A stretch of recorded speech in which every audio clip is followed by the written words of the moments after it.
Good evening. The time is now 7 p.m. I'd like to call to order the Planning and Development Committee meeting. Can I please have a roll call? Sulcida. Here. Volk. Here. Bongard. Here. Munt. Here. Gem. Here. Solomon. Here. Trillis. Werbaugh. Here. Fester. Here. Weber. Here. Okay, so on the omnibus vote, we have item 4G that will be removed per someone's request, so we're going to remove item 4G. So with that, I need a motion and a second to approve the omnibus vote. So moved. Second. Moved by Jamie, seconded by Bob. Roll call, please. Fester. Yes. Weber. Yes. Sulcida. Yes. Volk. Yes. Bongard. Yes. Munt. Yes. Gem. Yes. Solomon. Yes. Okay, that passes. First up is item 4A, a presentation of downtown occupancy report. Derek will be making a presentation. Good evening. For the second year in a row, city staff partnered with the Business Alliance to do a downtown storefront occupancy study. With me in the audience is Nate with the Business Alliance. Nate was very instrumental in performing this report. This is actually really time consuming, and he did essentially 95% of the work, all the grueling work involved in it.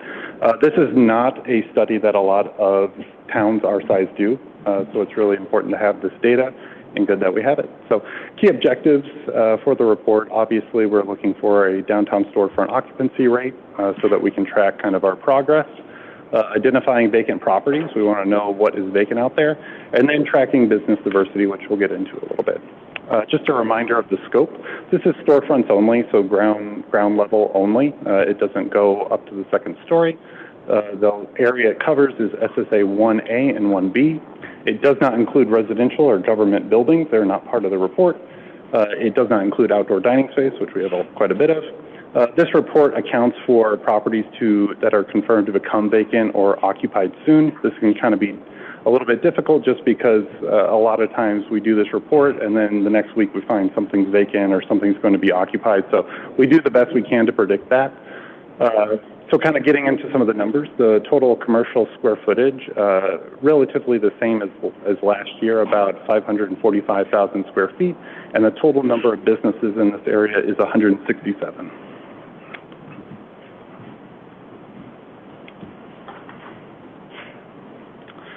Kind of getting to the core number that kind of sums up our downtown occupancy rate, 95%. This is actually down 0.7% from last year, but still not too bad. The planning standards consider anything above 85% good, so to be above 90% is really good. So we are overall on the right track for our downtown still.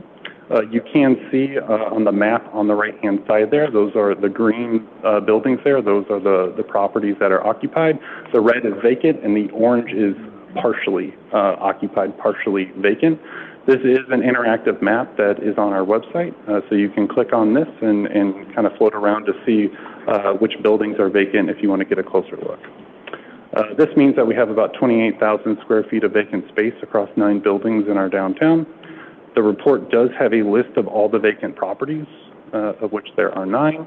I'm not going to go through all of those, but just an example, and I picked out one of the biggest buildings that kind of got added to the vacancy list, unfortunately, this year. Here recently would be the closing of the CIBC Bank location in our downtown. Technically, I think that they are still open, but they are vacating by the end of the month. So with in the report, each property that is vacant kind of has an explanation of where it's at. The good news with CIBC Bank is that it has been listed for sale since October, and there's been actually a lot of interest in this, and we think that this is something that will at least be purchased here in the next couple of months and hopefully has a tenant as well, but we don't have any details on that. One of the things that happened after last year we did this report was we spoke to Batavia. We actually have a really good rapport with their economic development team there. They really liked the report that we did last year, and so they modeled a very similar study this past year based off of ours. So it's really good to have a comparison like this because a lot of cities don't have this report. This is just a snapshot of the dashboard that they put together, which is actually pretty impressive. They did some cool things. And you probably can't see it there, but the vacancy rate for downtown Batavia is 5.8%, and they did go through and do the diversity of the different businesses, and they used the same descriptions that we did. So it's really kind of comparing apples to apples for the most part, not completely. The second part of this study or report is the diversity of uses, and this does get a little bit complex because you can really dive into the data and kind of get lost in here. But it's important to look at this from all angles. So we did break it down in two ways, one by industry, 7 different industries. So you actually see the list on there. So it would be entertainment, retail, service, office, restaurant, things like that. And then we also break it down by business type. It's just a little bit further of a delineation between the different uses. You can also look at the vacancy between number of businesses or also total square footage. Two ways to look at it. So why this is important is something like retail. We have about 90,000 square foot of retail in our downtown. A third of that is Whole Foods. So it's a little bit misleading if you look at it that way, but we do have 32 retailers in our downtown. I'm not going to go through the several charts and graphs that are in this report, but encourage everyone to do so. But there is one point that I do want to make that I think is really important when it comes to the diversity of uses in our downtown, is that we are restaurant slash bar heavy, but really I would say that we are restaurant heavy. So we have 54 businesses in our downtown that I would consider to fall into the restaurant bar category. And I did just put a list here just because I think it is impressive. You know, breaking that down further, what are our classic sit-down restaurants that we have? And I listed them out here, and we have 37 of them, which is pretty impressive for such a small area. If you were to look at, to compare this to Batavia, they have 18 restaurants, and it only makes up 8.6% of their total commercial square footage. So I think that we are on the restaurant-heavy side. That is not all bad. To be perfectly honest, most municipalities would like to see the type and number of restaurants we have here. It does bring in a lot of foot traffic. They generate a lot of sales tax for the city. So just looking at some of the sales tax numbers, some of our retailers that have been around for several years, they may produce something like $15,000 in sales tax, whereas some of our restaurants bring in $80,000, $90,000, even $100,000. And that is before alcohol tax is considered. So from a tax perspective, our restaurants do bring in a lot of money. Also, tenant stability. A lot of our property owners in the downtown, like restaurants, they tend to stick around here for a long time. And then it's just the experience-based use. I think that it's the restaurants that really do bring people to our downtown. Of course, they pair nicely with things like the river, Arcata, and things of that nature, too. Other upcoming reports that I have, just like last year, we are doing, and Nate is helping with this as well, the industrial occupancy report. That should be coming out. We've already collected the data for that, and that should be coming out in the next month. And then the business visit report. So per the strategic plan, I am to meet with 24 businesses in the past year. We have done all those visits, and this year we focused on restaurants. So we found a lot of common themes with all the businesses that we met, and we'll be producing that report here in the next couple of weeks, and I think that will pair really nicely with the data that I shared with the downtown. So, with that, I can take any questions. Thank you, Derek. Any questions, comments up here? One question. Ed? Derek, regarding 95% last year, 95% this year, flat versus last year, is that a trend yet? Do you see, what do you foresee for 26? Is that something you can see a trend for you? Yeah, I think there's a couple of buildings in here that were vacant, that have been vacant for quite a while, that are actually falling off that list. So one would be the former chamber building, which is under construction, and then the Reams building, which had the fire 4 or 5 years ago. That now has a lease on it to be a Mexican restaurant. So those are 2 buildings that have been vacant for quite a while, and they're also on the larger side. it's good to have the investment put back into those buildings, because once the investment's there, it's easier to get tenants. When something needs a lot of work, it's harder to get someone in there. So honestly, we're trending in the right direction. Really just comes down to just a little bit worried about how heavy we are on restaurants. They run on, thin margins, and, a downward trajectory on the economy, could have, negative impact on that, so. Thank you. Vicki? Thank you. Great job on the report. Thank you to the team. Was it Nate? Fantastic job on this, and it's really nice to have this data and great to see our occupancy is so strong. Two questions, if I may. One is, it sounds like we're happy with the diversity of businesses. The mix is kind of where we want it to be. No particular goals for any shifts? Yeah, overall, I'm happy. I'm happy with all the restaurants that we have. I just would not want to see more usable spaces be converted into restaurant spaces at this point. So it's not something, for example, I'd want to incentivize someone who takes a space that's perfectly good as being a retailer and convert it to a restaurant. So. Helpful, makes sense. And then my other question is, is there capacity to overall increase the capacity for business downtown? I know we have most of the pie occupied. Is there any way to make the pie bigger, or are we kind of maxed out? We've got our pieces around the downtown of land, but it's pretty minimal at this point. So I would say it's really working with what we've got at this point. So. Thank you. Okay. Jamie? Thank you. Thank you for this, Derek. It's really comprehensive and helps us get a good picture of what is happening downtown. My question is about strategy as we look at what we want downtown to be. And I know first we've had a number of iterations of what that strategy is and what it will and should look like.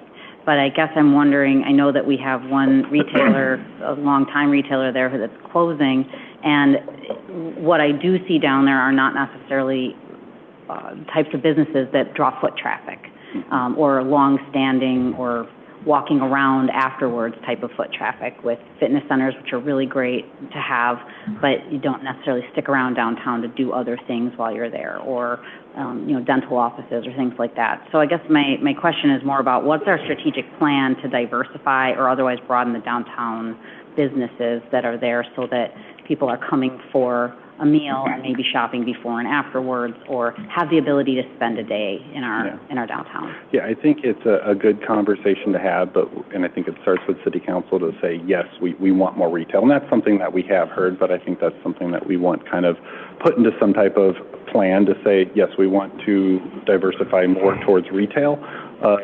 Understanding that may not produce as much sales tax, but maybe that is something that we do want.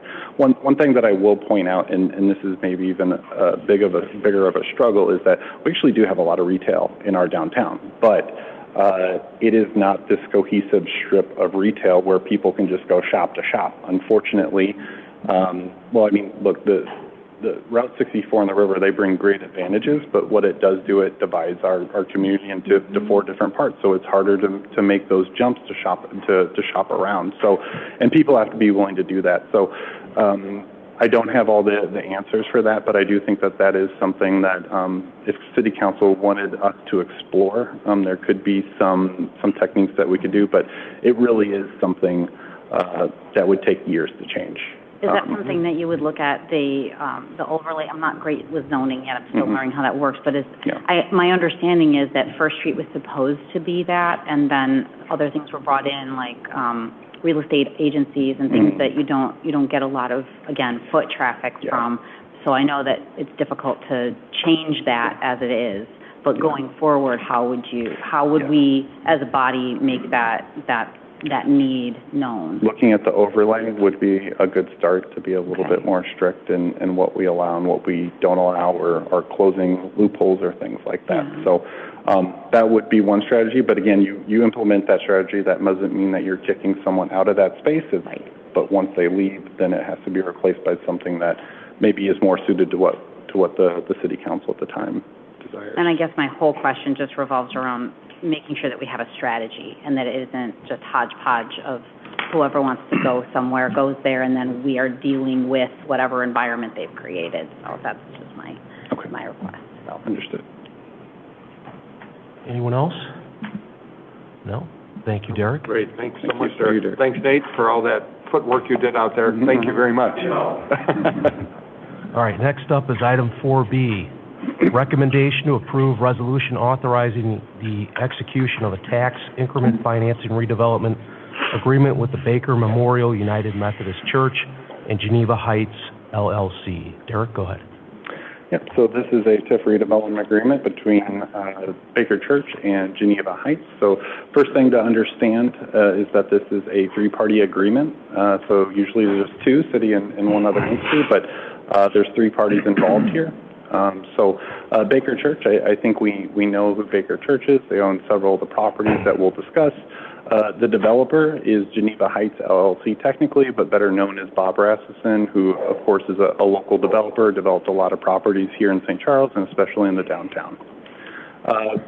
This has been an issue that we've been working through for well over a year, and kind of looking at this with fresh eyes, we kind of came up with a goal that we wanted to preserve and rehabilitate the Berry House. That's kind of what this is solely centered around, and I think City Council kind of indicated to staff that that's the direction we wanted to go. And number two, kind of one of the obstacles that we've had here is just providing a long-term parking solution for the city, but for also the Baker Church as well. So those were kind of our two starting points here. So preservation of Berry House, since that's kind of the focal point here, that's where I'll start. So within this agreement, we have the developer, Bob Rasmussen. He will buy the Berry House and the adjacent house, which is currently owned by Baker Church, and restore it to historic standards. It does have some timelines put in there as well. The city, in an effort to assist Bob in making this financially feasible, will commit to a $125,000 grant to restore both houses. Additionally, the city will offer $50,000 to the developer if he agrees to, or if he can, I should say, he's already agreed to it, but if he can, restore the facade to the original stone condition. So on the right-hand side, I have a photo from 1890, I believe. You can see that is stone facade in there.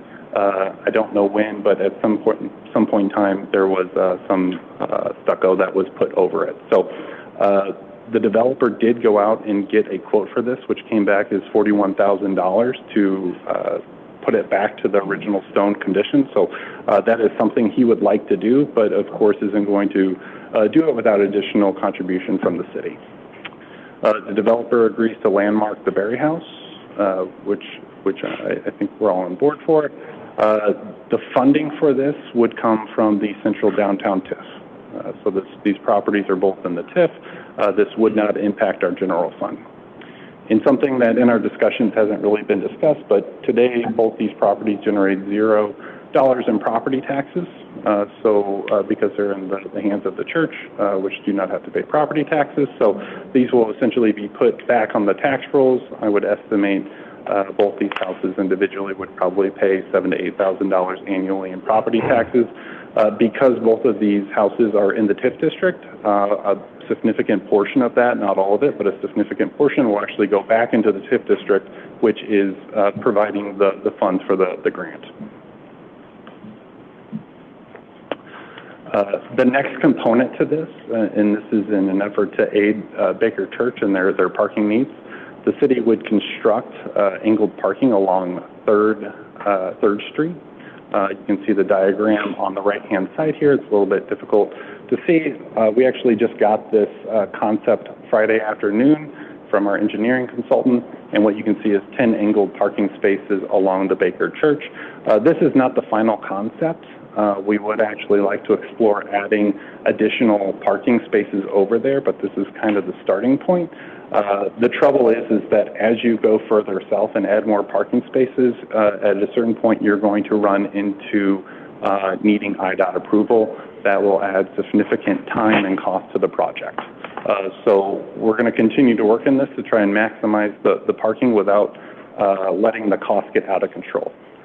What you see up there right now, that is estimated at $180,000, which was well below my target point of what I put in the executive summary. So this will probably go up as we add more parking spaces, but hopefully not going too far. The final design will need to be approved by City Council. So we can approve this agreement, but then come back for the actual final design of what this will look like in the near future. Just some other information, why this angled parking on 3rd Avenue is important to Baker Church, not only to aid them in their parking for their services, but also it allows them to sell lot in to the north there. That's the northern lot. They will now meet their minimum parking requirement with that angled parking, and they can now sell that for development, which would aid the church. As soon as this agreement goes through, they will reinstate the shared parking agreement for lot in. This does mean that they could terminate that agreement within 60 days notice. That would be so that they could sell the property. Then they would also reinstate the shared parking agreement for Lot K, which is the southern lot closer to Route 64. But this would be a little bit different. This would be a 20-year term. So they could not terminate it with 60 days notice. Part of the intent of this agreement is so that so that parking remains for a longer period of time. The total estimated costs, given we just got this information Friday afternoon, would be $350,000 to $425,000. But right now we're looking at something that's closer to $350,000. It will probably be above that, but closer to that than the upper range there. So with that, I can take any questions. Okay, thank you, Derek. Steve, go ahead. I don't necessarily have any direct questions. I just want to say that I'm really happy and proud that we were all able to discuss and work this out. There's multiple winners in this. This is a true, win-win-win situation. So, I know that not everybody wanted this to happen. I am really glad that it did happen. So I appreciate everyone's patience, everyone's level-headedness to get this done, and I absolutely support this. Just thank you for the creativity from staff to come up with this plan. Thank you to the church for their patience, and I'm really excited that this could help achieve all of our goals. Well done, Derek. Thank you. The creativity, I know it's been a long time. We've had a lot of discussions on this, and to echo Alderperson Weber's point, it's like it's a win for all of us. We all get to be able to enjoy the downtown and be able to restore that historic building and keep it the way it should be. So hopefully we can keep within our monetary guidelines. But again, thank you for all the work and you and Heather and other people put in. This is really a great solution to a long-term problem. So hopefully it'll get us to the future. So thank you again. Jamie, go ahead.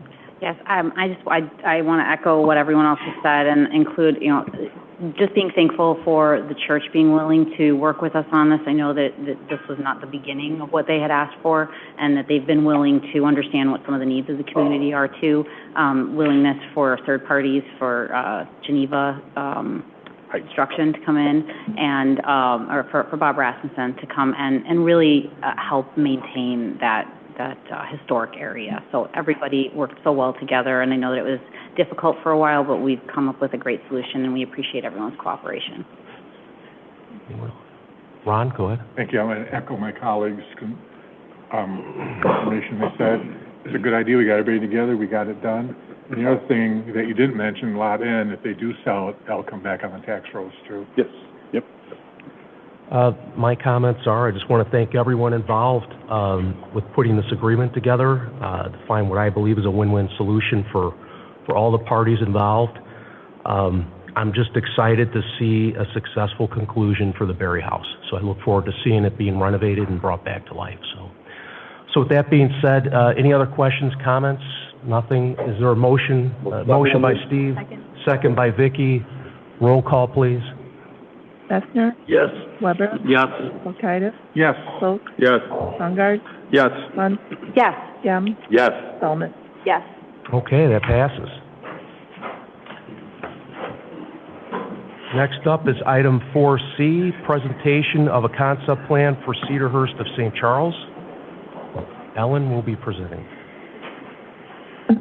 Thank you. Dover Development, LLC, has filed this concept plan proposing a senior housing community on a 23-acre unincorporated property located on the south side of Dean Street, just west of the intersection of Dean and Peck Road, north of the Renault Manor subdivision.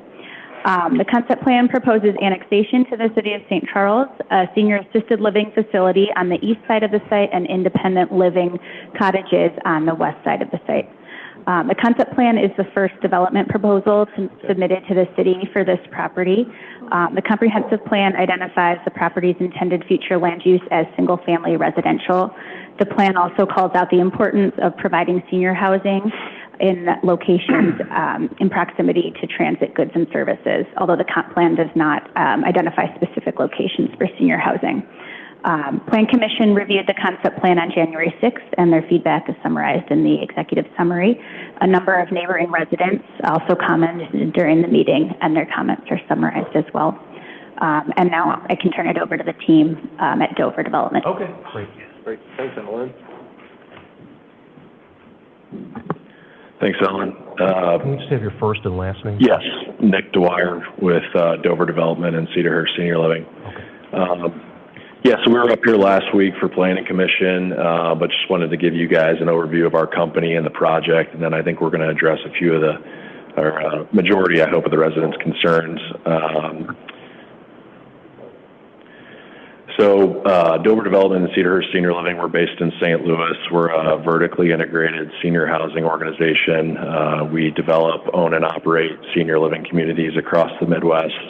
We're long-term owners. We've done a lot of projects in Illinois.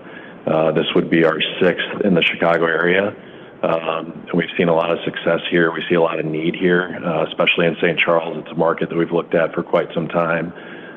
Haven't had much success finding sites that fit our acreage requirements, the shape. We have sort of built a design over the years that we know works in terms of the unit counts and what the building needs to look and feel and operate like. And this site really checks the box for us. So we're really hoping to make something work here to bring this, needed service and housing type to the seniors here. We're sharing a couple demographic sort of things that we pull from our senior housing research software just to show the amount of units that this area is going to need over the next 5, 10, 15 years with the aging demographics. So although it seems like a larger project, this would really only meet half the demand that we think is required over the next 5 to 10 years in this area. So we think it's a much needed housing type and service. So we contemplate doing the project over 2 phases, the first being an 87-unit, 1-story assisted living and memory care community. The rendering you saw on the first page would be an example of what that building would look like. And then the second phase would be roughly 64 independent living cottages that would enlarge the continuum of care that we could provide and offer a different housing type. So that would be, again, single-story. Likely, we're showing quadplexes on the plan. It's likely going to switch to duplexes, which will probably lessen that unit count a little bit.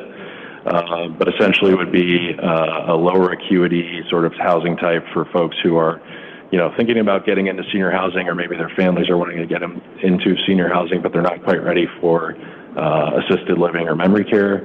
But it's a good way to get them on campus and get them involved with all the activities and services that we provide. Excuse me.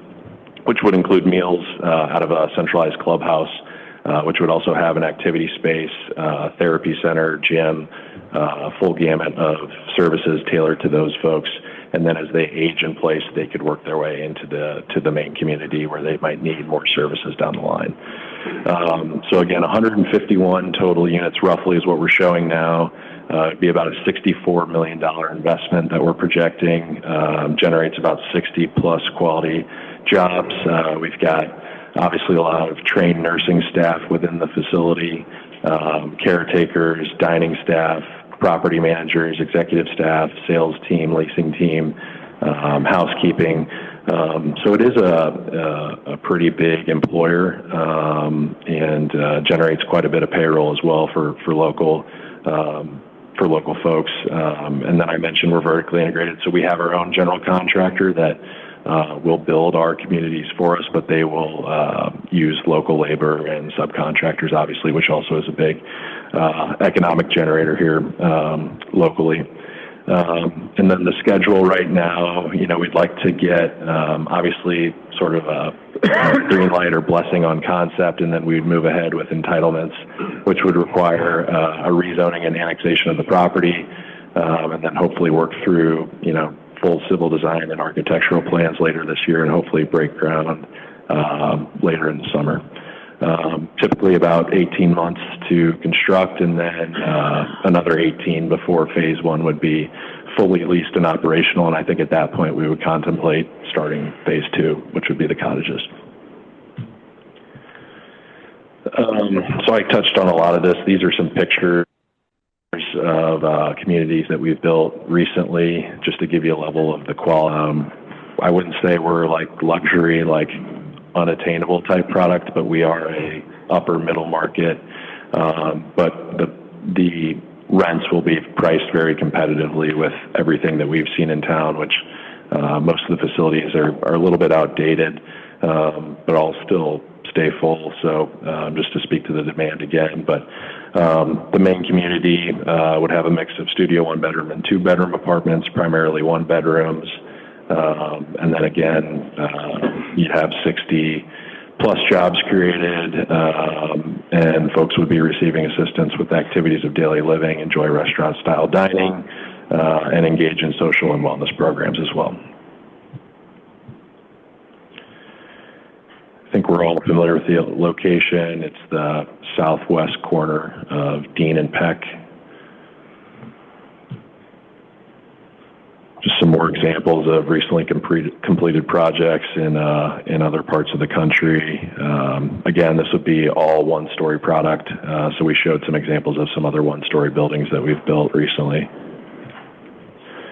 This is a rendering of the building. It's a design that we've refined over the years, but this is what we envisioned Cedarhurst of St. Charles would look like. The assisted living being kind of what you can see in the forefront, the memory care wing kind of off to the side, and then the entryway off of Dean Street. This is just kind of a close-up of the exterior to give you a feel for the quality, material selections.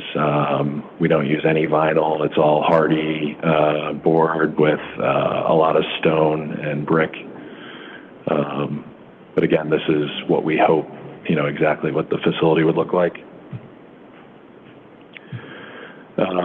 This is the same site plan we came up here with last week, but there was a little bit of misconception, I believe, on the location of our project in reference to some of the neighbors to the south.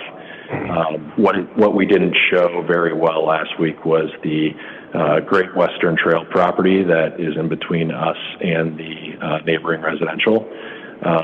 So in different points throughout that property, the width is actually ranges between 100, 150, and then a large portion of it is 200 feet. So we just wanted to make that clear. We don't intend to build, right up to the back of this neighborhood, or even right up back to the trail for that matter. There's going to be plenty of setbacks, landscape buffers. We want to maintain that quiet kind of rural feel out there for our residents and for the existing residents in the community as well. So we just wanted to kind of demonstrate that here. I think our site plan last week could have done a better job conveying actually the great distance between our project and any of the single-family homes nearby. And then we've also prepared a couple of exhibits. I wish they were a little bit bigger up here, but the bottom, our architect prepared just to give another visual, a cross-section showing, what would be the back of our building on the far right, the distance between that and our property line, and then you've got the grade change that goes up quite a bit, all of this being wooded around the Great Western Trail, and then the back of the houses in the neighboring subdivision. There really is quite a bit of difference and grade change, and not to mention all that area is pretty heavily wooded. So we, want to respect the residents of the neighborhood to the south.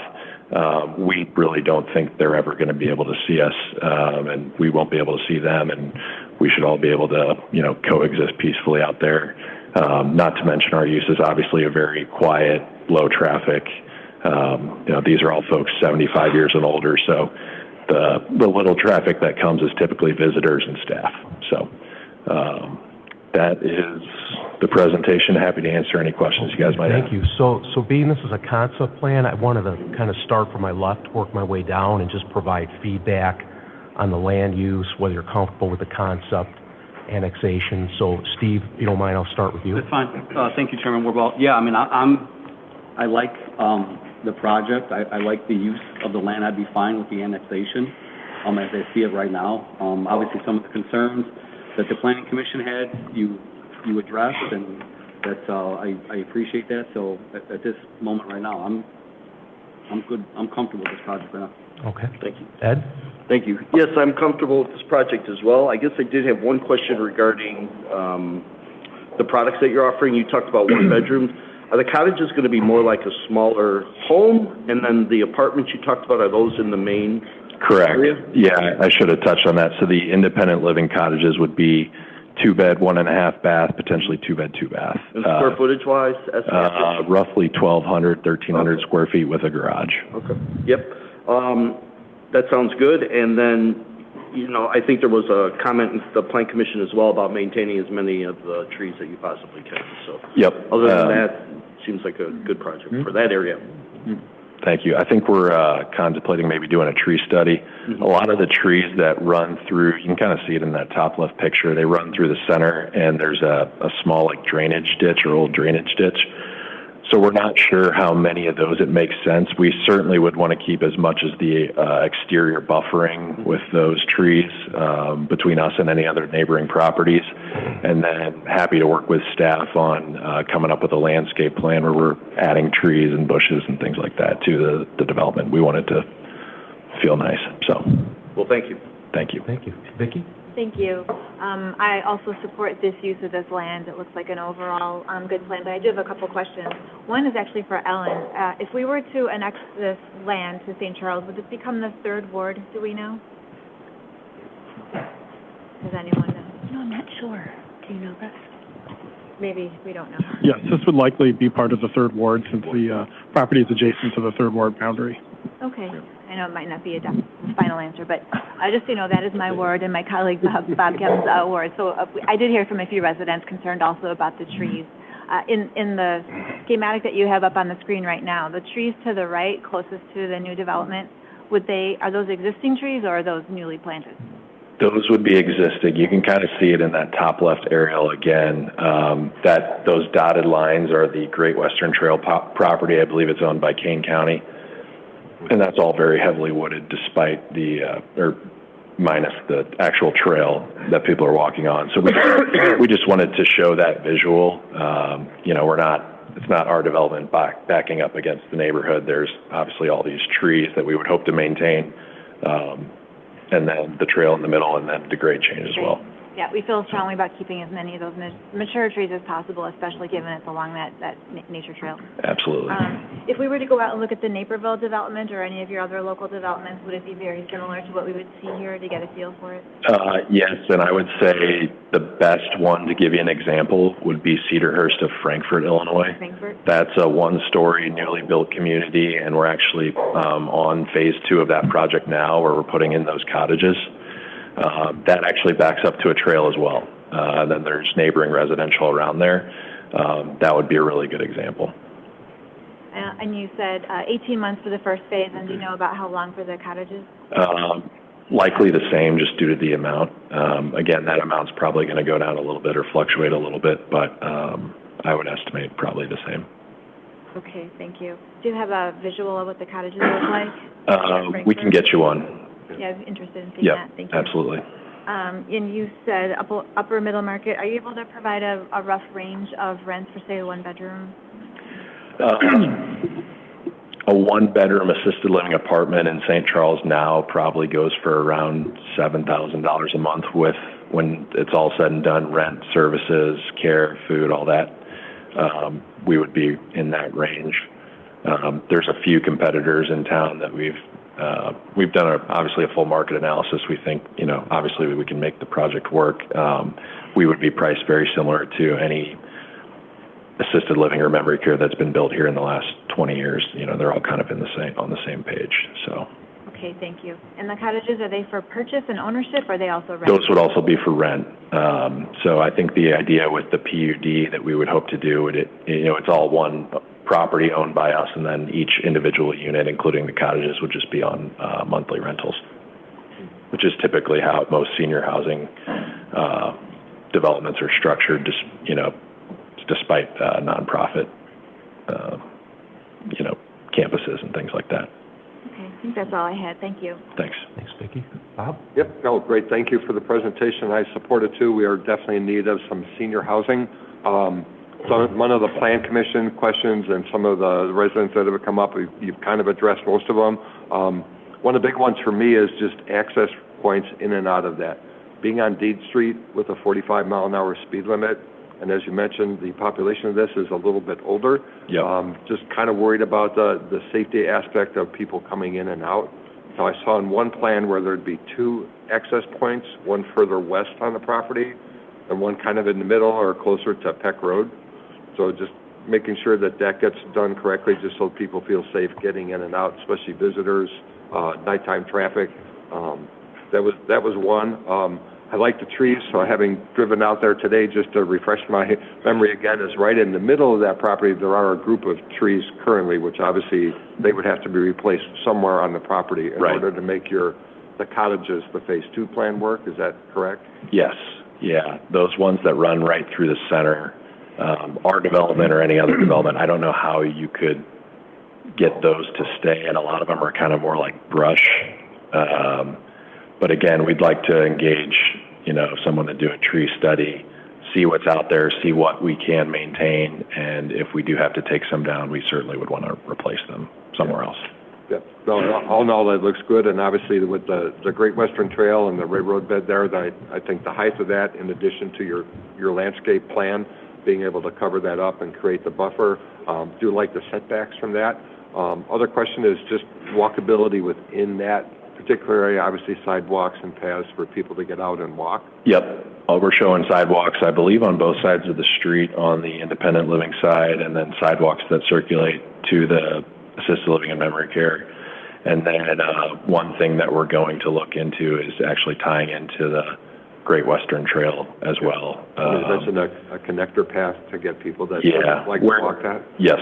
Where it makes sense. I think there's some grade change in there, so trying to figure out where it would make sense. I expressed this to the commission last week. We have had some independent living residents on other projects have a little bit of hesitation leasing those units that back up to the trail when there's a connector, because some seniors might be worried about some random people coming off the trail and being in their backyard, but perhaps there's a way where we can kind of try to limit access off the trail but allow our residents to utilize the trail at the same time. So great, thank you for that. And just last, I know just proximity with this to the services you mentioned, it is kind of far out there. I know that the Autumn Leaves Memory Care that's right on the corner of Peck and Main Street. Yep. But just access to like shopping and other things, obviously that would not be walkable from this particular location. Your map showed where Aldi and Costco, and none of those are walkable to that. But do you guys keep that in mind when you're planning these areas on services? I know, obviously proximity to Delano Hospital, there are some medical facilities right down Main Street from that. Do you guys keep that in mind when you're looking to plan an area and where to develop? Absolutely. And the way that we're able to utilize the other community services, within the community, like you mentioned, we'll have 2 vehicles on site. We'll have a shuttle bus to take large groups out into the community, whether it be to go shopping, go to the movies, go to dinner, go to, any sort of activity that might be taking place downtown or other place in the community. Okay. And then we have a single vehicle to take folks to medical appointments, doctor's appointments, anywhere they might want to go, and that's available to all residents because most of the folks in assisted living and memory care do not drive, and none of them would probably be walking to places anywhere, despite where we located. But we absolutely make sure that, everything within the community is accessible through our transportation program, and good. that sort of thing. Thank you for that. I appreciate it. I have nothing further. Thanks, Bob. Jamie? Thank you. So thank you for all of this information, and I'll start just by saying I know that there is a great deal of need for senior housing and also the types of care that you're coming to provide here. That being said, I am concerned with the inconsistency with our comprehensive plan. I'm a big believer in that, and specifically that we are to be looking at infill before we look at acquisition. So some of my questions are actually for staff about what exactly is this going to cost the city from a services perspective, from an infrastructure perspective, because we don't have any utilities going to that area, and we will then have to increase things like fire and police in that area, crossing through parts of not St. Charles. So there's even though we are technically able to do this acquisition because of the technicality of how things are laid out, we don't actually have continuity of city property. So yes, so we don't have complete information on that at this concept plan stage. But as part of, if the project moves forward to a preliminary level, we'll need to do that analysis to understand what will be involved, first to connect to the city's utility systems and the costs associated with that. Our assumptions at this point is that that is a developer cost and not a city cost. So that's something that we'll need to assess. Okay. Along with that, we'll also look at service costs associated with the project to understand if this additional development is going to have some type of burden on our emergency services, on any other types of services that the city provides. But that analysis would typically come later, and raising it now at the concept plan stage would provide us an opportunity to respond to those questions when this project, if it proceeds, comes back before the committee. Okay. It is difficult for me to feel comfortable with this, not knowing what those things are, and especially when I look at things like fire and police, we know that those facilities tend to have more of a stretch on our resources for lift assists and emergency calls and things like that, which do cost the city money. So I am concerned about that. I'm curious, you mentioned the layout, it checks all your boxes. Are there no other properties within our city limits that We've tried. We've been trying for 2 or 3 plus years, to be honest with you. We've been struggling. So when this property presented itself, we got pretty excited just because we had been down the road. We talked to Ellen about a couple other options, but we had been trying to negotiate on probably 5 plus properties over the last 2 or 3 years. Once we recognized that there was such a need here and that we felt like we could fill that void. So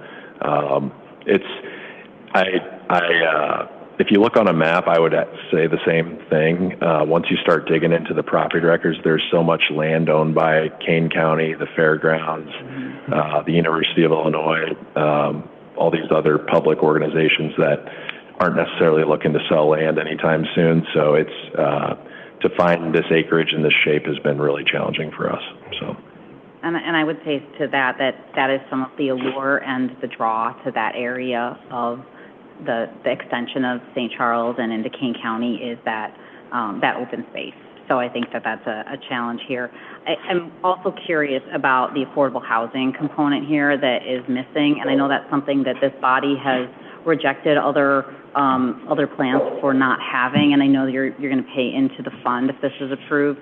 But the ask is only 6.4 units out of all of what you're proposing, and I guess I'm just wondering if we're not providing affordable housing for seniors, what are we doing here exactly? Something we could look into. I guess we'd have to understand a little bit more what that affordable housing rate and structure would look like. It's tough with senior because we're not just providing housing like a multifamily development that has 10% of the units. Nobody's receiving any sort of specialized services other than the housing, whereas we have folks on 1 through 6 levels of care plans with tailored nursing and care services, meal plans, that sort of thing. So I feel like that's where it could get a little tricky with our product type because it isn't just housing, it really is housing with senior and medical care. So that's the only unknown on my end is how you would layer that in with affordable unit. But then can they access the services? I don't know. That would be sort of the unknown on our part. Are all of those services part of the independent living component? Because that would be, my understanding would be that would be the piece that would or wouldn't qualify with the. Sure. No, those folks would not have any sort of medical or assistant care. It would be housing with amenities and meals and maintenance-free living, and then access to some of the activities. So that's something we could look into. Yeah, I would like that, because I think that is something that's a great need in St. Charles, and especially for that population of people. The other concerns I think that I have here are they really all fall into the fact that this is not what this comprehensive plan that we should be really looking at as our guiding principle here. It doesn't really meet that. And, Bob mentioned transportation, and I'm going to borrow a phrase, probably going to say it wrong, from Alderman Petrella, who is on the phone. He's mentioned before bringing the people to the nuisance as opposed to working around it. And one of the things that this city has worked really hard at is being walkable, bikeable, having good transportation for people, aside from being in their car. And this would be building something that specifically goes against all of that. So even if you have some independent living individuals who would prefer to be able to walk into a grocery store or walk to their doctor's office or walk to other things, that's not going to be possible, because even if you wanted to build it so that it could be, it's incongruous to the city limits. So we would have township land in between there, and other than sending them through Leroy Oaks or Great Western trails, that just isn't possible for them, and I feel that also kind of goes against what we have been trying to build here as a city. And the transit corridor that just doesn't seem to exist there. And I know that your assisted living and your high care needs, they wouldn't meet that, but you do have independent living individuals there that may really want that. And we should have those facilities near the types of resources that they need. And then I think the last item that I had on here was just that, this is definitely a need for the city, and I would love to see this in a location that is more appropriate for the population, for the type of transportation that they need, and also just that meets our comprehensive plan, rather than trying to put that into a place that really is more open space oriented, and creating the density that you are. So, thank you. Okay, thanks, Jamie. Ryan? So I don't have a ton to add to that. My colleague took many of the comments and observations. I think it's a very appealing concept. It's a great design, really good reputation. I think some of my questions as we go through this are tied, from staff of what's the impact going to be, what's the use. I think the concept is good. Is it the right use for the space? Is this ultimately the direction that we're going in? Jamie outlines, 10 valid points and questions that I'd like to hear more before I move forward. But, on the surface, there's certainly a need. It's a respected product. It's good. So I don't have any concerns about that. Thanks, Ryan. Mark? Yeah, pretty much echo what Alderperson Munn said in Vanguard. It's a wonderful design, but there just seems like so many questions that we still need answered that unfortunately aren't there yet. But for the plan you guys presented, listening to staff and taking that feedback into consideration is greatly appreciated. So thank you. Thank you. Ron? Thank you. So have you looked over what the staff's comments were? Yes. And are you pretty much in agreement with them about the recommendations? I don't think we saw anything that we didn't think we could work out. Okay, I know the one thing that was brought up is about the school donations and everything, and staff is recommending we exempt phase 1 but not 2. So that's something that I agree with that too, recommendation. On the whole, it looks pretty good. And there's a need for senior housing. I think it's a good project, but we'll see what happens with the details, like saving the trees, and that's very important too. So, thank you. Thanks, Ron. I'm going to make a few comments. I'm fine with the land use. I don't have an issue with it. The concept, I think, is fine. I think there's a demand for it. There's a market for it. I think the impact is going to be really low with assisted living in a memory care facility. I don't think, and I could be wrong, I don't see a big increase in traffic, but you're going to do a traffic study, I'm assuming? Okay. Yep. So I guess my one question is, do you have any intention of asking for an incentive for this project? We have not contemplated one. It's something we talked about early on, but no, I don't think we're planning on doing that. So I'm echo a lot of the comments that my colleagues make with it, save the trees, be mindful of that. But overall, I support the project. So, thank you. Go ahead, Vicki. Sorry, I forgot to ask one more question, which is, I know that it's hard to fill the types of jobs that are in these facilities. Skilled nursing is difficult to come by, and the other support roles that work directly with patients. What are your thoughts about that? Are you confident you'll be able to staff the facility? Yeah, just based on our presence here, like I said, this would be our 6th project in this area, so we already have regional and local teams, boots on the ground in the Chicago suburbs. And then additionally, we would have typically staff starts getting hired 6 to 12 months before opening, which gives them plenty of time to, get integrated within the community, start reaching out to local healthcare providers, talking with the, local hospitals. We want to work, in tandem with them and have a good relationship with those folks. So, fortunately, we haven't seen that be a challenge on any of our recent projects that we've opened in the last few years. Thank you. Thank you. So, Ellen and Russ, do you have what you need from us as far as feedback up here? Yes. Okay. Thank you very much. Appreciate it. Thank you all. Appreciate it very much. All right. Let's see. Next up is item 4D, recommendation to approve a right-of-way license agreement with STC 1117 LLC for an entrance stairwell located in public sidewalk along Walnut Avenue, 11-17 South 2nd Avenue. Russell's going first. Yes, this is a proposed license agreement to allow entry stairs to encroach into sidewalk along Walnut Avenue. The business address is 11 to 17 South 2nd Avenue, and the building's being renovated to create a new business entrance on the Walnut side. This location appears to have been a previous entry stair based on some markings on the building, and the proposed stairs have been designed in a manner to maintain an adequate walking path between the stairs and a nearby street tree. The terms of the agreement are a standard form for other license agreements that we have in downtown that cover private encroachment into public downtown sidewalks. So staff is recommending approval. Okay. Any questions or comments up here? Nothing. This is similar to what Moonlight Theaters, right, with the little kind of out on the sidewalk there? Correct. This is a little bit higher because it's got multiple stairs, but it's the same type of agreement. Got it. Okay. Is there a motion and second to Move approve? for approval. Moved by Ryan, second by Bob. Roll call, please. Bessner? Yes. Weber? Yes. Lakaitis? Yes.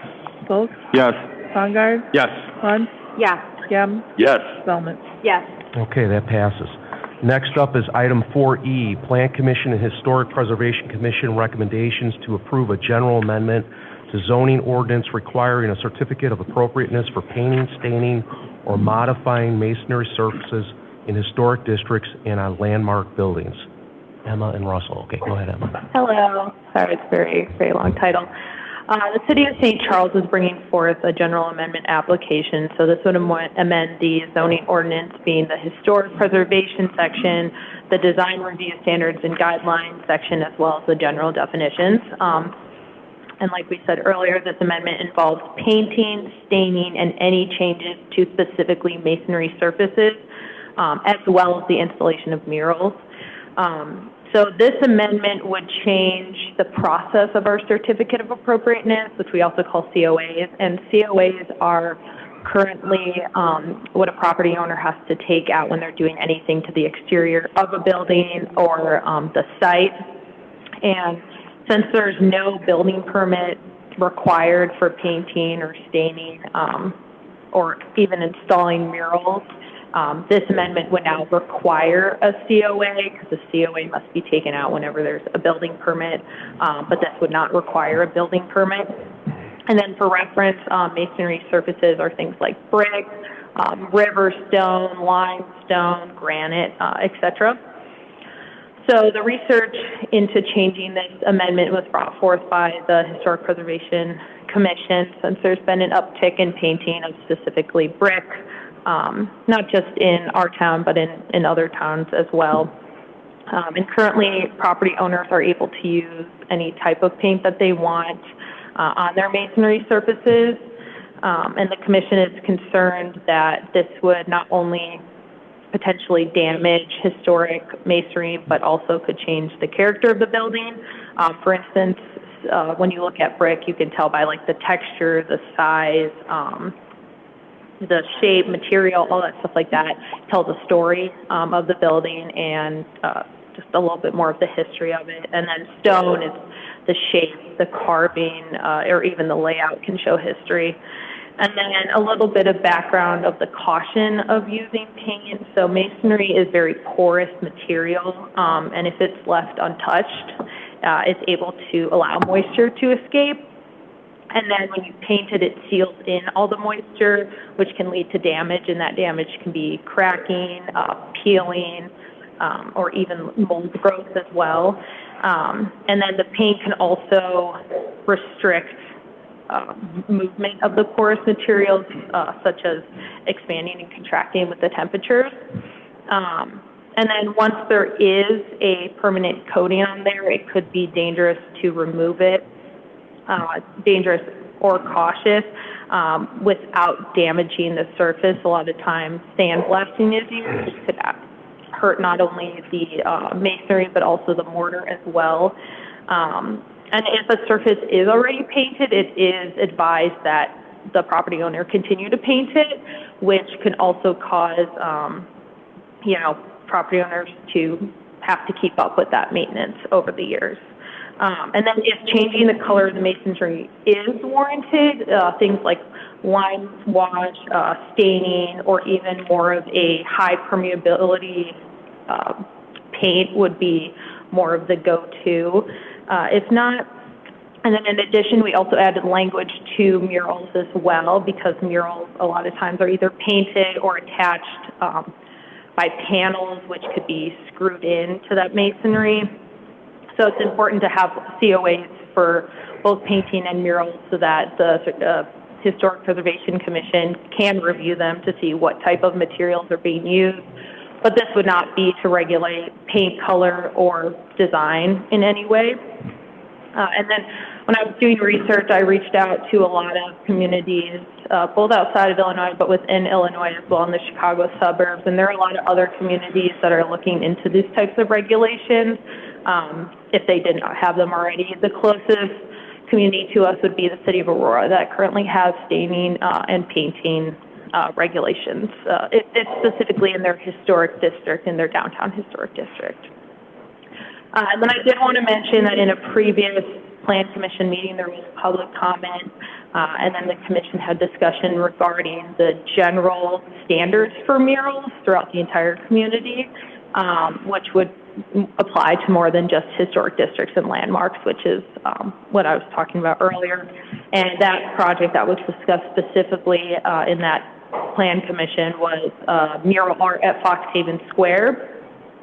So mural locations for that project were shown on the approved plans, but there wasn't much more detail added to it or required for the plans, just because we don't have any current standards for murals.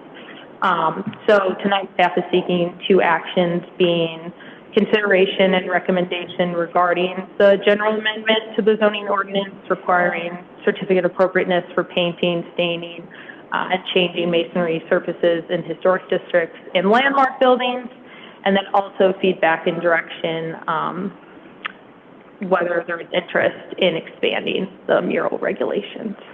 All right, great. Thank you very much. So just so we know, there's two pieces to this. There's number one, and then there's number two, just general feet like she just mentioned. So convey, if you don't mind, which one you're in favor of. So, Jamie, go ahead. Thank you. Thank you so much. Thank you for giving all the explanations that you did regarding the impact of the paint and other types of asphyxiations onto these buildings. It really helped us understand, or helped me understand, why this was, in my opinion, a necessary process. I'm very supportive of doing this for the historic and landmarked buildings for all the reasons that you've cited, and I'm glad that you're able to work with the Historic Preservation Commission to get that done. I am curious about the second part, because You mentioned that this first part does nothing to regulate paint color or design, and my understanding is that's more so what the request was in that public comment in that other meeting, that and do we have any examples of municipalities that do that regulate taste and aesthetics and things like that to determine what does or does not fit for their city? Yeah, most of the times if they're regulating any type of design, it's whether it's going to be considered a sign or not, and then you get those regulations. Which we do have. Right. But I'm not sure how much you can regulate design given First Amendment. And property owner rights are also a concern I have in there, that if they are not a historic building and they're not landmarked, are we then diminishing the rights of a property owner? Until what end do we stop with that they can't paint a building a specific color or that they can only paint them certain colors? Right. And I guess that's where my biggest concern is, that makes me less supportive of that idea, and having a body of people regulating taste is I think a bit concerning. Yeah, definitely. Okay. So you're okay with one, but number two you want to hold off on. Okay. Mark, go ahead. Yeah, I have to piggyback off Jamie here. I'm totally okay with one as well. I think that is very logical. Number two makes no sense to me. I think it's property owner rights, what they want to do with it. I'm glad you brought up the First Amendment in terms of freedom of speech, freedom of expression. I think we'd be taking away from that, from those property owners. I guess the question with murals is it mainly because of what's at Fox Haven Square that this came across staff's desk, or where did this come from? So this was a general question. I'm not sure if it was based on the content of the mural or just the appearance of the murals, but because it's a new construction project, I think it has a lot of visibility, and that the murals went up relatively soon after the buildings were put up. There was a question asked whether those murals were part of the building design, because it was a project that went through the PUD and city approval process. Okay. So we clarified that those were shown on plans as in locations, but there was no further details because we don't have code requirements that apply. So the comment came up in that context. Okay. Yeah, I just am very fearful where we'd be going, approving number two. But number one, I do not have a problem with. Number two, I would not be supportive of. Okay. Anyone else to my right? No. All good. Go ahead. Steve, go ahead. Does so all the houses that are in the historic district, that this would fall into that too, or is this well, I guess technically not all of them, because not all of them have masonry surfaces. So if you have wood siding, that's pretty normal to paint them, or some of them have like a hardy board, or maybe vinyl, that's less likely, so that's less likely to be painted. So this is just specifically be those buildings that have masonry surfaces. I mean, the only thing about this that I'm comfortable with is the mural part. Other than that, I'm not. I'd love to hear from people that actually own the buildings that are historical, as well as houses, and how they feel about it. And this wouldn't be saying like you can't necessarily, like it's a no to painting. I think it would look at every single building differently, since some of the buildings within the historic district are newer, and then some are quite older. So I think it'd be on a case-to-case basis.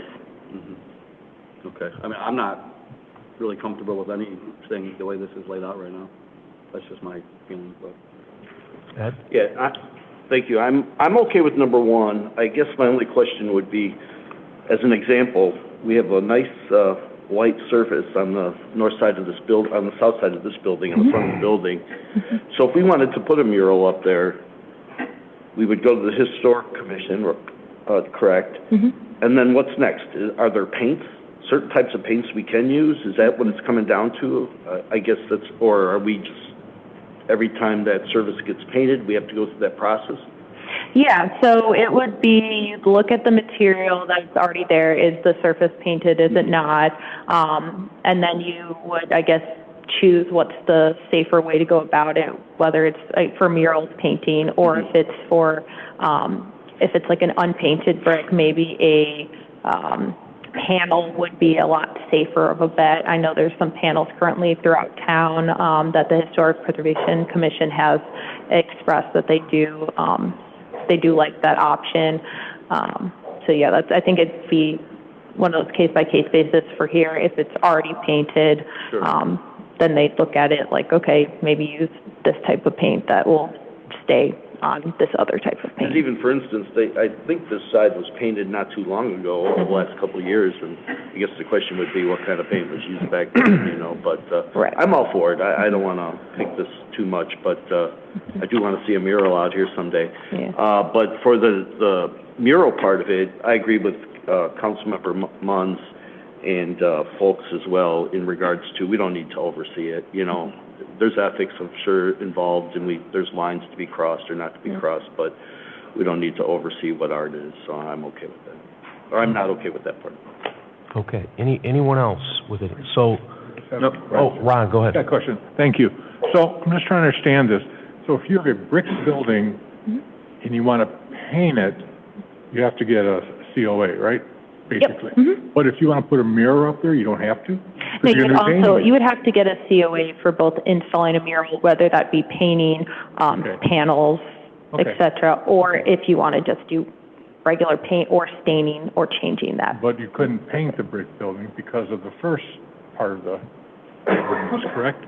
Well, so this would be, if somebody wanted to do it, they would take a COA, Certificate of Appropriateness out, come before the Historic Commission, and then we'd look at it and discuss with the commission whether it's appropriate or not to be painting it. And is the masonry, has it been painted? How old is the building? How old is the brick? It'd be just that case-by-case basis, so walk through it. Mm-hmm. Thank you. Mr. Warbo, I'm sorry. Go ahead, Steve. I'm sorry, Brian. So if I had a house in the historic district, and on Sunday, I just wanted to paint my side of my house white, and I did it, what happens? Does someone come out and give me a fine? Do I gotta pressure wash it off? Like, what happens? Yeah, so we would contact you, whether that's through a letter or if there's another way to contact you, like calling you, and then we'd ask that you take out a certificate of appropriateness and come before the commission to seek approval for that change. Okay.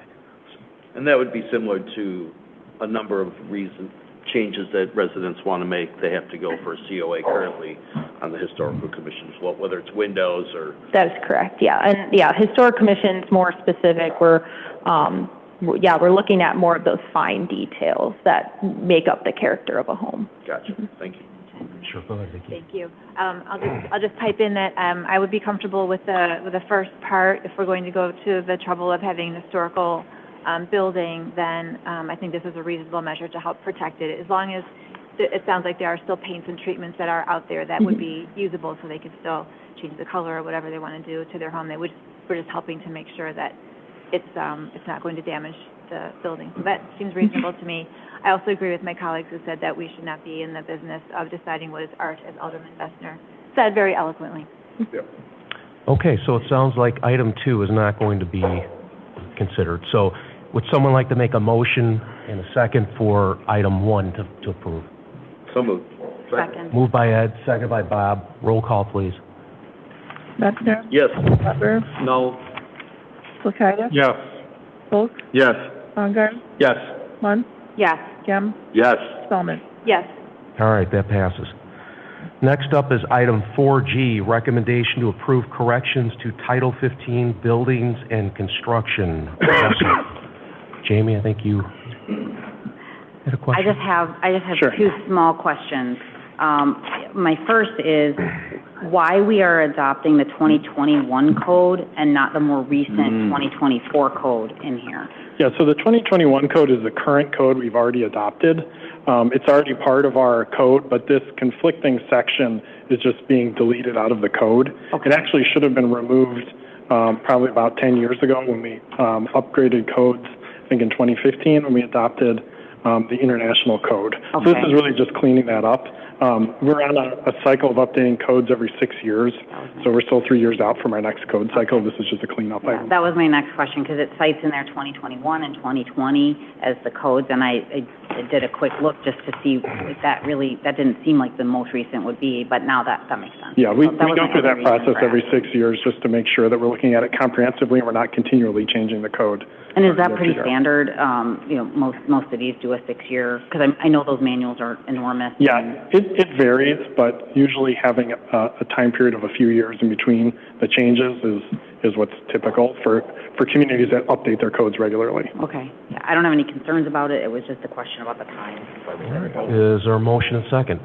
Motion to Moved by approve. Jamie, Second. second by Mark. Roll call, please.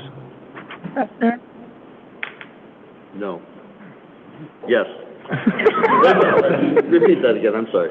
We're voting on a recommendation to approve corrections to Title 15 buildings and construction. Oh, okay. Yeah. Yes. Stick with it, Ed. I was thinking we were voting on the hero part, sorry. Yes, yes. Never mind. Weber, Yes. Kulkaitis. Yes. Volk, Yes. Bungard, Yes. Munce, Yes. Kim, Yes. Spelman. Yes.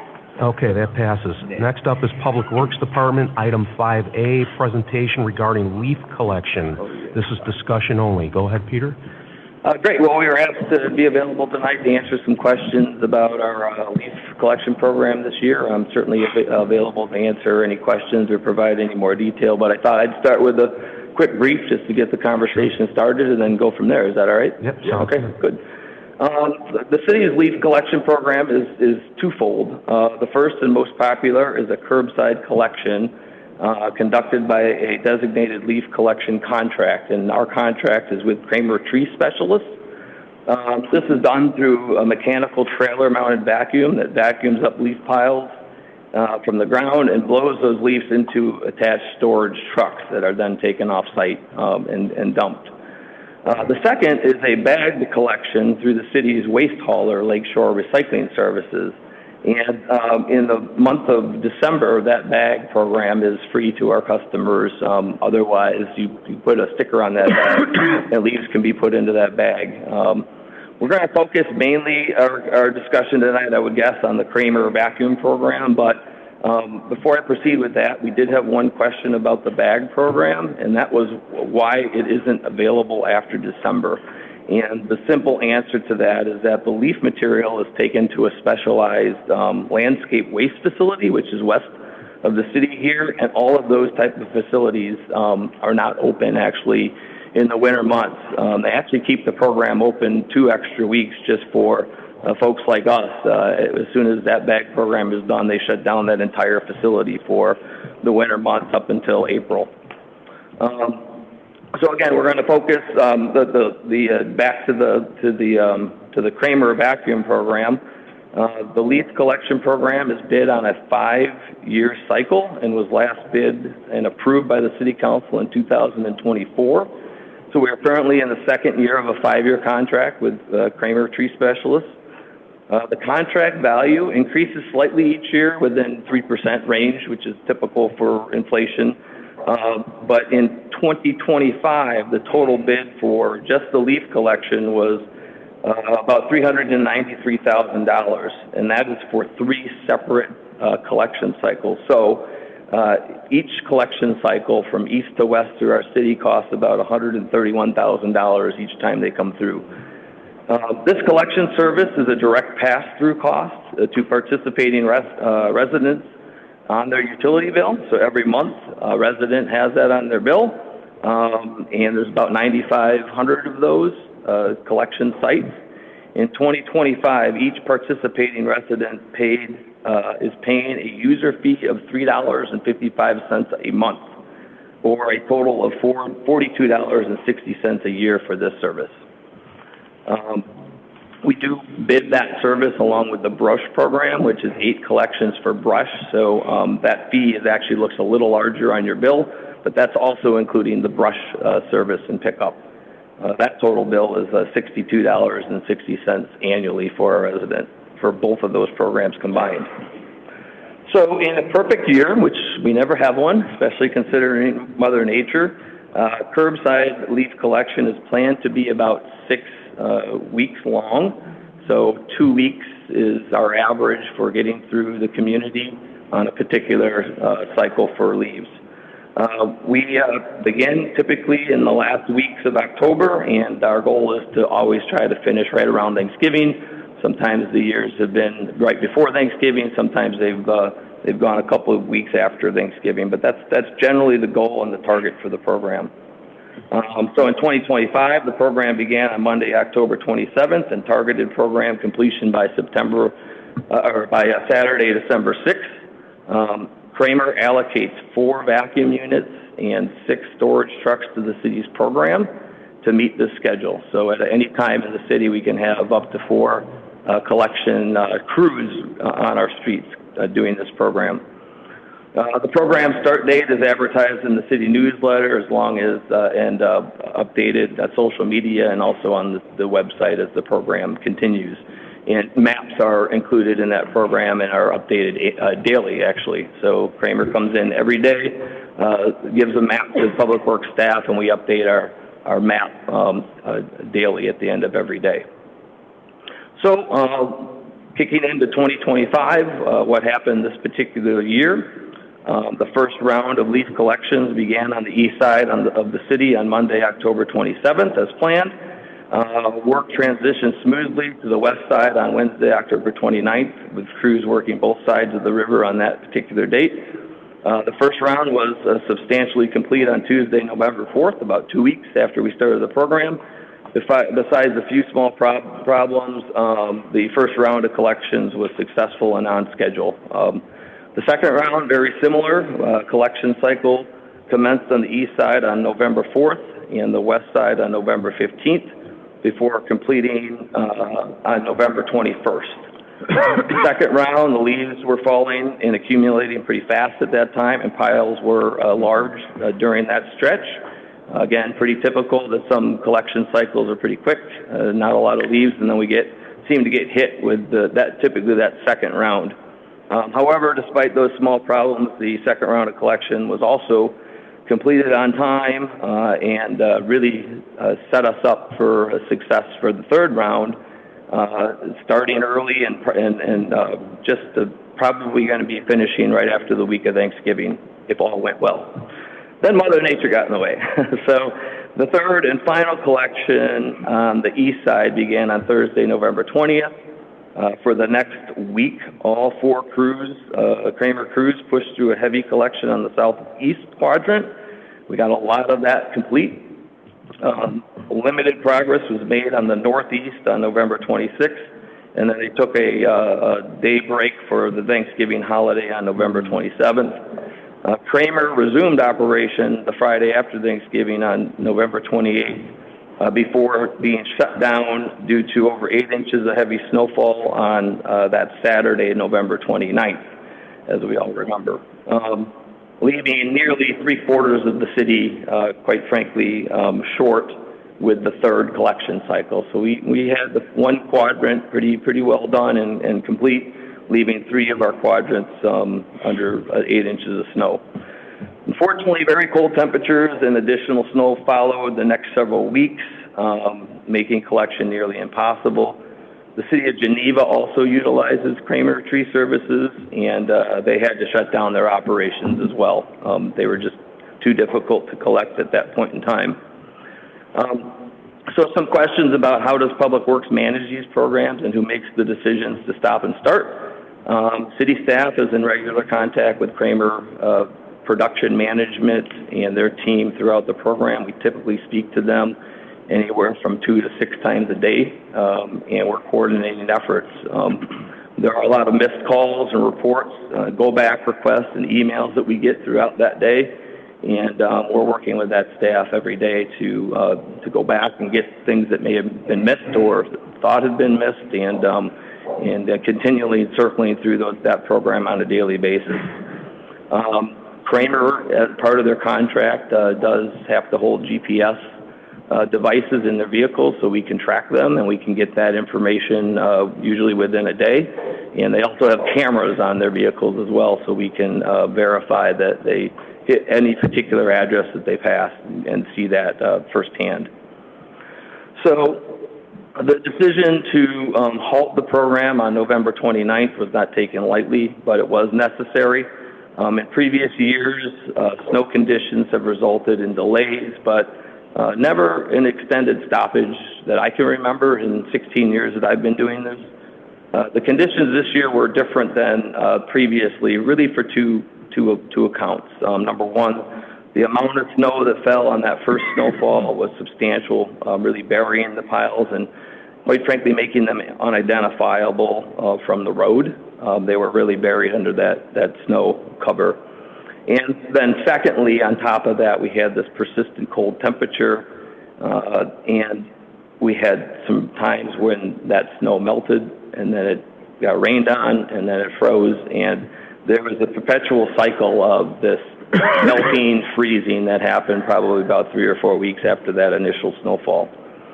There were certainly days in there where it looked like we had an opportunity to get them, and the leaves were exposed from the snow being melted, and I don't know how many toes I broke going to try to kick some of those leaves, but they weren't ready during that phase of the operation. So a summary of the current status of the program. The program was suspended from November 29th until Monday, December 29th, due to that persistent cold and explanation that I just said. During the week of December 22nd, we did have some favorable weather. Rain exposed a lot of the leaf piles, and the forecast for the next few days was looking pretty favorably and promising, so we did try to go out and collect one more time.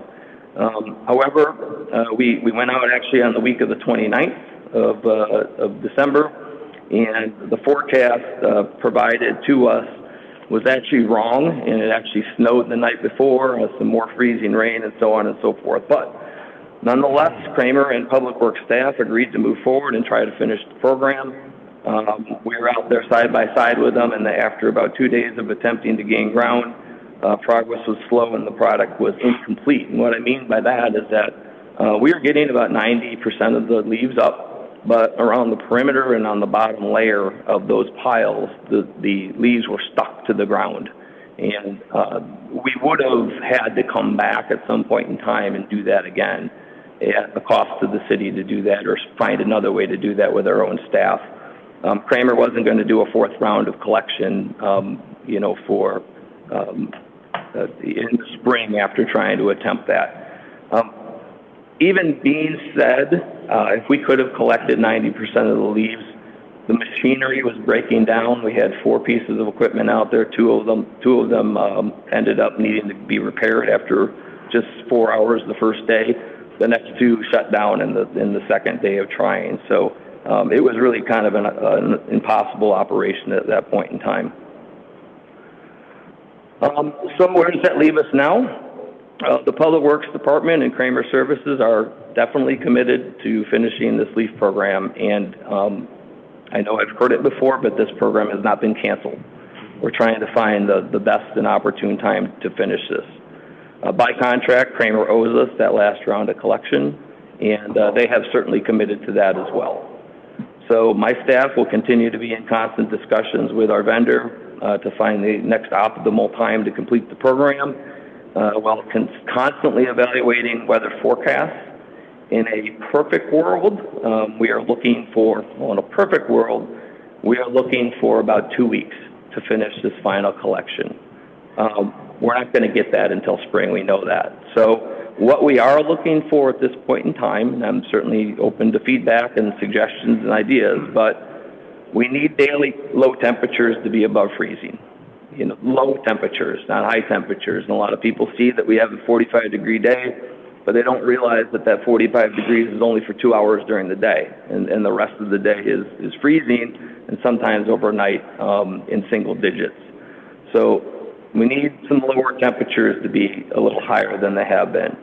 We're looking for limited snow and ice accumulation, so hopefully Mother Nature won't drop another 4 inches of snow on us, or sleet, or those type of things. That would certainly be helpful.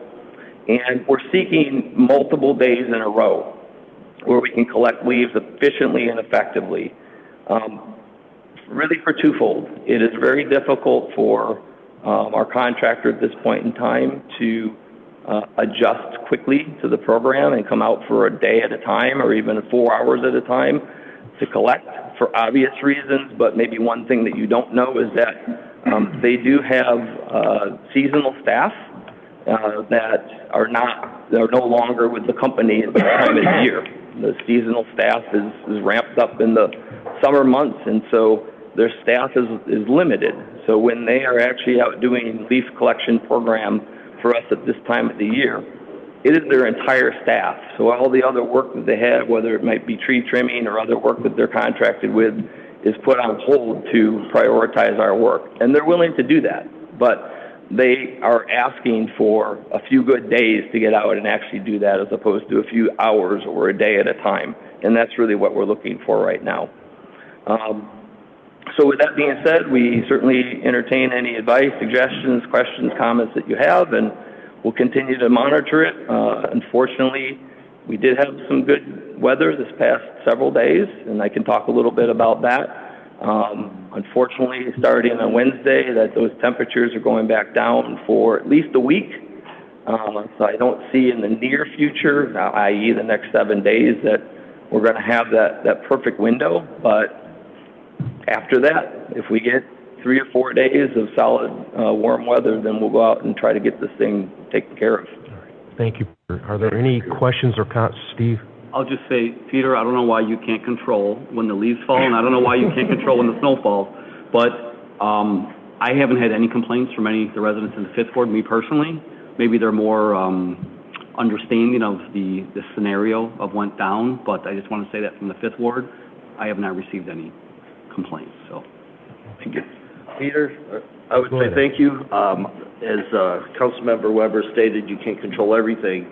I guess, and I've received a couple complaints, more so 1 or 2 in our ward and another ward that I passed on that information for, but the person in the Fifth Ward also knows pretty well what we do up here, so she had stated, oh, well, we'll see in the spring. Thanks for trying. So I guess my question is, there's 3 rounds, 130 grand apiece, right? They fulfilled 2 of those rounds on paper, right? So they're going to give us another round. We're not paying any more money for this. And then this is going to go sometime between now and spring, I would imagine, right? If we can get it in 2 weeks from now, we will. But those leaves will be gone by spring is my point. That's correct. They're not going to be sitting there all summer. That's correct. Thank you. Thank you. Yeah, sorry. Yeah, Thank you. I just thought I'd mention that all of that seems reasonable, that the weather would delay the program. I'm glad we put it in the newsletter, so we're trying to let residents know what's going on. I have had a few residents have trouble with the map on the website, and a few residents have said, the other side of the street's been picked up, but not mine. It seems to be a big point of confusion. Why would one side of the street be picked up and not the other? So it's maybe, I don't know if the map is anything we could ever look at, but people seem to struggle with it a little bit. Okay. Good feedback. Yep, no, thanks, Peter. Like I said, I wish you and the public services could help shake all the trees at the right time. But no, residents and, with Alderperson Spellman, I've gotten 1 or 2. I've explained to them that the weather, and they're like, yeah, we get it. But so to make this work, obviously springtime would be ideal. But if we were to have a week worth of low temperatures above 32, they'd be able to get out there and not damage their equipment and be able to finish that. And like you said, they're contractually obliged to do the 3rd program. So when Mother Nature cooperates, we'll get them done. So that's kudos to you guys doing that and being out there and trying the best you can. But we got to be safe doing it too. So thank you. Thanks, Jamie? Thank you so much, Peter. I appreciate you providing all that information. It's really helpful for us to point to what you've said to our residents. Unfortunately, unlike the rest of the wards that have spoken, the 2nd ward has had just numerous complaints and questions directed at both Alderman Bongard and myself. We've gotten emails, phone calls, Facebook messages, text messages, trying to understand how to manage it's the aesthetics of their neighborhood, but also there's a smell that comes with those after a certain amount of time, and just their concerns about what's doing to their lawns. And I'm not certain how to really navigate that with them, and I know we can't control the weather, but you said a couple of things that made me wonder about the contract that we do have, and if the provider has all of the equipment that we need them to have for the size of our community and for the speed in which we would want that to be picked up, I don't know if that's something that we can look at again. I know there was a time, quite some time ago, well before you were here, where the city did all this in-house, and then they started to use Kramer, and they've given them time to ramp up their equipment and have what they needed. But have we now expanded beyond what their abilities are, and should we be looking at potentially other providers? So we bid this out every 5 years. There's not a lot of folks out there that do it. We had 2 bids 2 years ago, or a year and a half ago now. Don't say there's a lock on the market, but there is for this type of collection using these type of machines. We have discussed in the past doing it a different way. For example, allowing more of a landscape type contractor come in and drag leaves into the street, collect them, use grinders, dust, debris, noise was a concern with those type of operations. So there are other ways to do this, but we've been down that road before with councils in the past, and we feel like this, or at least the decision has been to stay with this type of collection. So in regards to do they have the right amount of equipment and staff, and I would say I think they're perfectly fitted for us right now, and they've actually ramped up as time has gone on. And the biggest problem with this program is that it's not necessarily speed we're looking for, because leaves are going to do what they do. And interestingly enough, we got a lot of feedback on the 3rd round in particular that said, well, why didn't we get it done? We knew that storm was going to come. Why didn't we throw everything we had at it and get that done in 2 days? And we also were getting folks saying that you're starting the 3rd round of collection and I still have leaves on my trees. So why are you starting too early? So it's this yin and yang thing that we're dealing with, and so speed isn't necessarily the best thing for us. It's consistency and constant working at it for 6 to 8 weeks while the leaves do their thing. That is a very good answer. I appreciate that very much. Another question we got about leaves, and you addressed why they're not picking up the bagged leaves, but when I have a resident that's got 18 bags of leaves because that was her understanding of what she was told to do with them since they hadn't been picked up, what does she do with them? And I know that, again, going way back in the past, there were farmers that you had contracts with who would take those things. Like, are there other alternative solutions available that could be explored to collect from people that do have bagged leaves? We can look into that. I mean, we could even potentially do that with our own staff and hold those bags, for example, until the spring. But if there's a select amount of folks that have done that, I don't know where they would have gotten that information to bag. If there's anything out there on the website or social media that we posted that said that, then certainly would want to know about that so we can correct that. But I couldn't find anything specifically that said it, but they feel that was what they were directed, that, well, they're not coming back for a long time, so you should bag them, is what they believe they were told. Right. And I'm not really sure how to help them with that problem, or with the folks who are concerned about what they consider to be a hazardous situation now with mold growing and the damage to their parkway with the leaves, and I just don't know how to address that for them. So. Yeah, I mean, they can always call Public Works. We can help walk them through that. At this point in time, it is a little bit of wait and see. Are we a little concerned that some of the yard will be damaged after those leaves being down so much? Yes. We're already starting to look at alternatives to help fix that if we need to in certain areas. So that will look like, a patching program potentially in the spring that we'll have to look at and say we've got to get some contractors out there, our own staff, to provide dirt and seed. Watering is always the difficult part about that type of program, but we're already starting to analyze that and figuring out if we do need to take that direction, then we'll be ready for it.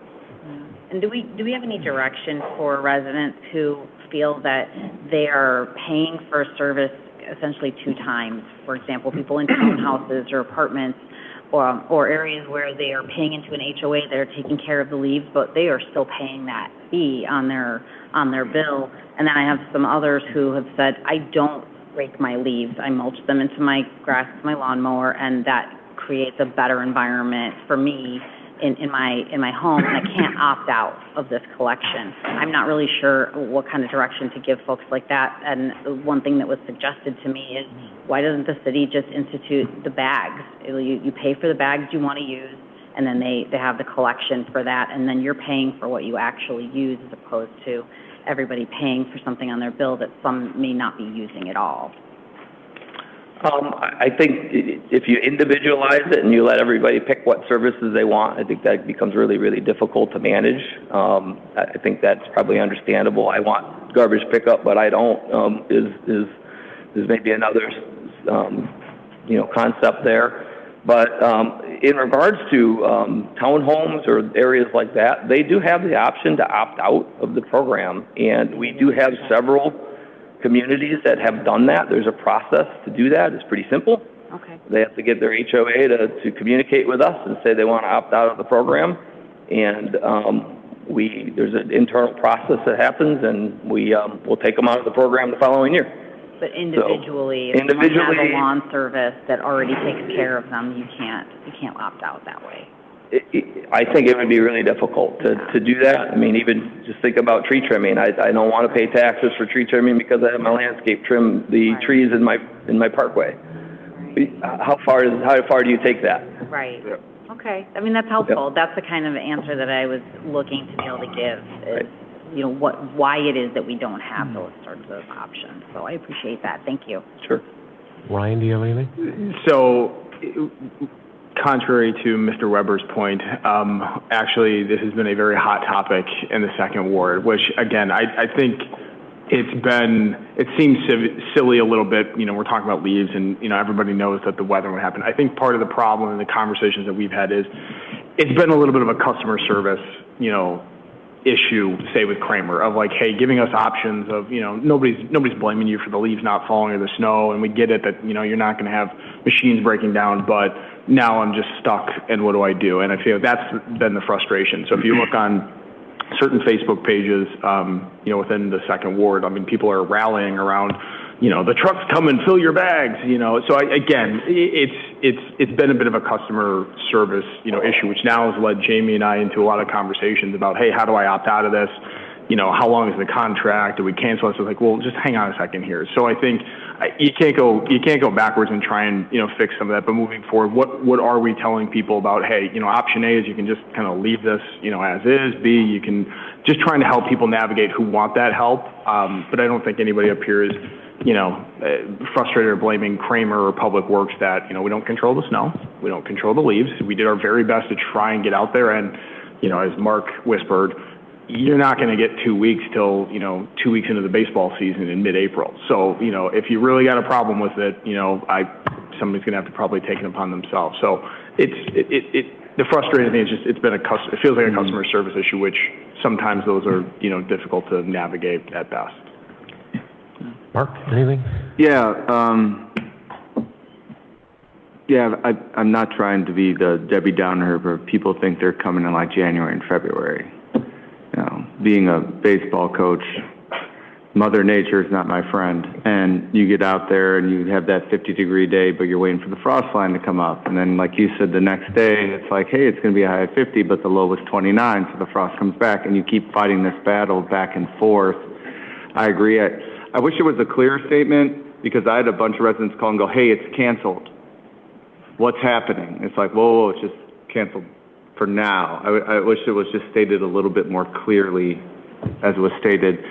I kind of use leaf raking as a way to get out of my house, so I'm out there a lot in the fall and kind of with neighbors and things like that. And one neighbor asked me a question where he goes, and I don't know if this is something for staff or this is something we could do. They live in a municipality, and I did a number of years ago, but it was smaller, where your bags were part of your bill. So you didn't have to have the sticker program. Bags just went out. I don't know if that was something that can be revisited in the future. Just not decide on, but maybe look at the cost of it. So if there were people that don't want to rake to the curb, or if we then were to eliminate a program like this because the bags were part of the cost, I don't know if that's just something we could look into, but those, again, nothing you guys could control, but those are just, you said, looking for some feedback or options. I just wanted to throw that out there. Yeah, we can look at that with Lakeshore Recycling, no doubt. I think we could even ask them before their contract is up in a new contract, but there obviously would be a cost to that. And right. No, that I understand. I didn't know if it was even an option because when I was out in Sugar Grove 10, 15 years ago, it was just, yeah, you bag them, you put them out, and they were gone. And then when I moved back here and I bagged them, and I got the sticker that was like, hey, it's not sticker. I'm like, whoa, what the? And I understand Sugar Grove is a much smaller community, but I just wanted to know if that was a possibility to look into. That's all. All right. Thanks, Mark. Ron, do you have anything? Thank you. I just want to say, we used to buy bags with St. Charles logos on there, and we never put stickers on. There we go. That's how we used to do it years ago. So you would have the option of not buying it if you didn't want to. But then they didn't have the leaf collection thing either, so you kind of traded one thing for another. Plus, the only thing about raking leaves is, as Bob can attest to, we're not getting younger up here. So you got to take that into account, that some people can't rake their leaves for physical. Now, they could hire someone, but I don't want to force someone to do that. Nope. So, We're not raking. All right, so, Chairman? Can I just say one more thing? Yeah, go ahead. And just going back, I think part of the problem too with opting out, from what I remember over the years, is the fact that the sewers need to be cleaned. And so if you're not raking your leaves, there was a problem back then where the sewers, the grates were getting all clogged up from people not raking their leaves. So it's a great service. It's one of the number of services that the St. Charles residents get, but when it comes to leaves, they need to stay out of the sewer. I'm sorry. Go ahead, Ryan. I'm sorry. Make it quick. Did I hear you correctly that if you guys are already having conversations about if, like on the Parkway, if somebody picked up the phone and says, hey, you know, my grass is a mess because I had leaves sitting here for 6 months, that's something you're saying Public Works is looking at potentially, you know, rolling through and reseeding and doing that, or did I mishear you? we're just getting prepared for that. We're hopeful that we can get the leaves up and there's no damage, but we're anticipating that there's going to be some at this I'll point. move some of the leaves in the front of my yard a little further up. And get that. All right, so Peter, you answered all my questions. Thank you very much for your presentation. Thank you. Thank you. And thanks for staying on top of it with Kramer. I appreciate it. All right, next up is public comment. Do we have any public comment tonight? Okay, come on up. First and last name only, please. Kim Millay, and I just wanted to take the time to express our gratitude for all the work that everyone has done to save the Berry House. It means a lot to this community, and I'm very happy to see what you have accomplished, so thank you. Thank you. Thank you, Kim. Thank you. Any other public comments? All right. Just your first and last name, please. Alyssa, too. I'm here to talk about the Dover. I know they all left, but I would like to start by saying that there's Autumn Leaves Memory Care Facility in the Bickford Assisted Living community within blocks of this proposed development. We're saturating the area with one types of businesses in that area as opposed to just keeping it residential. And what makes it different, this development different and a benefit to the community, they're talking about phase 2 with the independent living cottages. Because, again, the Bickford and Autumn Leaves are the same thing, memory care facilities for assisted living, but they want the additional unassisted living communities, which, great, but now that they want the exemption from the taxes, which doesn't make sense with, with the residents having the capabilities that they have, it would be a huge disservice to let this development be exempt from the parks. I agree with page 11 of the staff report. As a frequent visitor to multiple park buildings, I know we have a thriving senior community. I see it every day at Potawatomi. Also the Sportsplex when when walking outside is not an option. To think the residents wouldn't take advantage of these opportunities of the park district and what they offer is underestimating our park district, especially since the other committee was pretty adamant about access to the walking trail. They have the capabilities. I don't think they should feel exempt from the parks. Thank you. You're welcome. Right, Thank you. Thank you. Any other public comments? Just your first and last name, please. Hi, Luke Columbus. I was here at the last meeting, and I wanted to speak about the Cedarhurst development and just kind of point a couple things out. I mean, there's a lot of great things said. You guys have the notes from the last meeting, but I want to point a couple things out compared from the last meeting to this meeting. Last time, and what was originally put out is a pretty vague satellite image with a plan on top of it, and I think they realized that mistake, and there was a lot of people concerned. They brought a number of different details this time, which was really nice to see, and I appreciate that they worked quickly to do that. However, they're also pretty misleading.